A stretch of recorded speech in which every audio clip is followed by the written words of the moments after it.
Hello, everybody, and welcome to the first Ladies Timeout.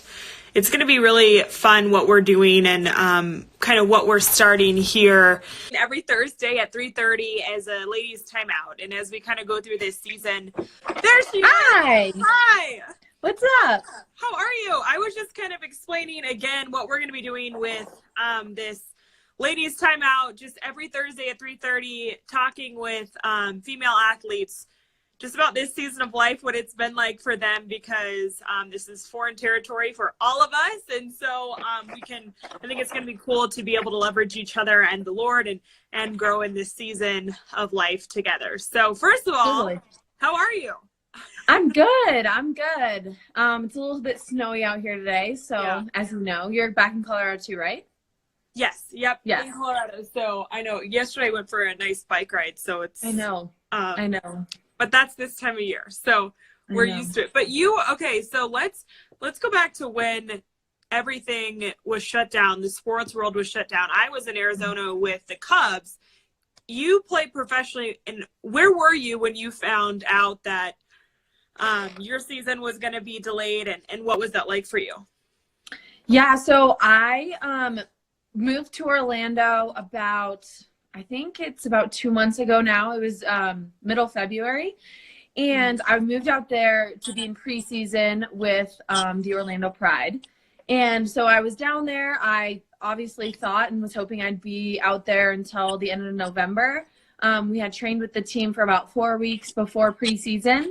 And then we got a full week of preseason in. We were having 3 days. Everything was as normal as it could be until that Friday. And then all of a sudden, obviously cases started popping up in the United States. They were serving our food. They were making sure nobody was touching anything. We're like, okay, this is kind of the new normal, but I had no idea anything was going to shut down or anything like that. And then the next thing I know, we had an inter squad for that Saturday. It was our first Saturday official preseason, and that had been canceled or postponed. And I was like, okay, maybe they'll just figure out how we can be together in some other ways. And then that was delayed, and there was less and less news about everything. And then ultimately ended up being postponed indefinitely. We don't have a for sure starting point like a lot of sports do. And so at that point, they sent some players home. And so I'm back in Colorado now. Which is okay, but we're still meeting. Orlando Pride is doing meetings all the time, and so we're staying connected as well as we can, but it's definitely just crazy times for sure. I think that's the hardest part with all of this is it's an unknown timeline. If we knew for sure April 30th was going to come and the world would go back to normal, it would be easier to cope, but the hard thing is it's unknown. So, and especially for you as an athlete, how do you stay ready? I mean, what are you doing physically to, stay ready for when that season does come? Yeah, I think it's hard for sure. And the first week I felt down a lot. I've been telling a lot of people too lately, and they've been saying the same thing. It's not super easy because none of us have been through this. And I've had times where I've felt motivated and times where I've felt super unmotivated. But for me, the Pride still has daily workouts. Today we actually did a little live workout and stuff like that. And so on Zoom? Or yes, what? on Zoom. Okay. On Zoom. I think they'll release it soon. It was like a little themed thing, so it was fun. So they're thinking of ways to keep it light.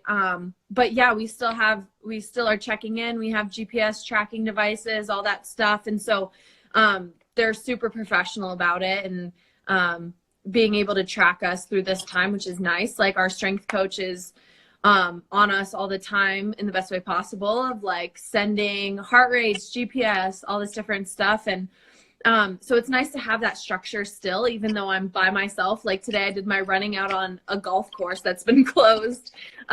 So it's super random, but I mean, I'm blessed to be able to have a gym too here to stay in shape as well as I can. And then I think a big thing too is just training in other ways, whether it's sharpening your mental game and watching more film and stuff like that. Just doing what we can in these times. So. Trying to make the most out of all of it. And yes.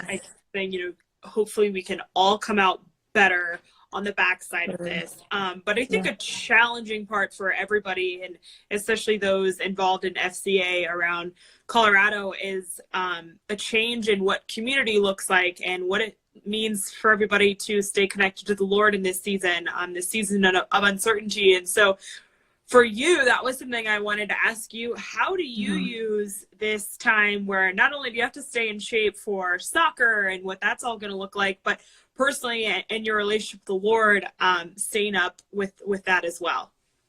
Yeah, and it's so funny because I was involved with a Bible study here in Denver. That was a group of some of us girls that were at the FCA Bible study, and we're continuing to do that through Zoom every week, which is super nice. But we all kind of were talking about how weirdly hard it is to be disciplined about it because we have so much time now, because we're so out of our routines. I think there is something to be said about discipline and having that routine of, okay, like I'm going to take this hour to do my Bible study, have my quiet time, all that stuff. And so I think with this time of like, oh, I have all day and I just have like one workout that I need to do. And you think you have so much time. But for me, what I've been trying to do is structure my day as if it were like any other day. When I wake up at a certain time, I structure time in for that. But I'm not gonna lie, it's been hard, and I think some people have felt that too, where it's like this should be a time where I have time to connect more, and I have time to dive into my relationship with the Lord. And it's challenging, but it presents a good challenge because it shows you how you have to continue to be disciplined, and having no time is not really an excuse anymore. So staying connected through that group on Zoom, doing Bible studies there. We have chatted about starting an Orlando Pride Bible study too. That hasn't taken off yet, but I think that'd be awesome. And then FCA at DU is going to start one too. I think we did part on Monday, but yeah. Do you feel like there's anything in this season of life that the Lord is teaching you right now? Because I feel like for me, I have some stuff that, resounding messages that keep popping up. Is there anything like that for you? Yeah, I think just this whole time of ending school and then going into this, I definitely would say I am kind of a control freak sometimes. Like I try to control every situation and plan my life out. And the Lord just keeps reminding me more and more and more that, he's in control. I'm not in control. No matter how much I think I can control the situation, I never can. And so this whole season of, when I finished school, finished my last season of soccer, I had no idea where I was going to be playing, if I was going to be playing in the United States, if I was going to be playing overseas, anything like that. So that took an element of just trusting for months and months, not knowing up until the draft, and even after the draft, not knowing where I was going to go, and then picking up within a week to move across the country and not knowing what that's going to look like, and still contractually not knowing what that's going to look like. And then this whole thing happens. And so I just feel like it's a constant reminder of that we want to be in control so bad, and we want to plan our lives, but the plan that he has, we can't necessarily always understand, but it's so much greater. And so just to sit in that stillness and trust, I think I'm sure you're the same way too, and you can speak on this as well. It's just it's hard to be still, but he tells us to do that all the time. And I think this is a time where we need to just really be still and focus on him and lean into him in these uncertain times. For sure. And I think for me, it's the fulfillment through Christ. It's something that I've tried to live my life like forever. But I think you and I and so many other people out there, we have so many other good things in our life, whether that's sport. For me, I love my job. I love so many of the things in my life that I didn't really realize until they were stripped away how much I tried to find fulfillment in those things. And I feel like God now is like, no, I'm stripping those all away. And I want you to be okay with if those never come back, which, I hope they do, but if they don't, are you still going to be okay with just me? And that's a tough question to wrestle with. And I, in the few weeks I've been home here, just staying at home, I've been trying to process through all that. But it can be challenging. So I wanted to also ask you, you played soccer at DU. I know that's when you first got involved in FCA. So when did you come to know the Lord, and what was your experience like with FCA at DU? Yeah, so I can give a little bit, like a long story short, but I kind of grew up in a household where we talked about God a little bit, but we never went to church. I never knew about Jesus or what he did or anything like that. And then in high school, during some hard times, I really always felt like something was missing. And the Lord was able to speak to me through friends and people who supported me. And I ended up, going to church more and finding my comfort in the Lord. And then more into college, a friend invited me to FCA. And I think we had FCA. I went to Chatfield and then Columbine my senior year. And I think FCA was at both those schools during that time, but I never had been introduced to it there.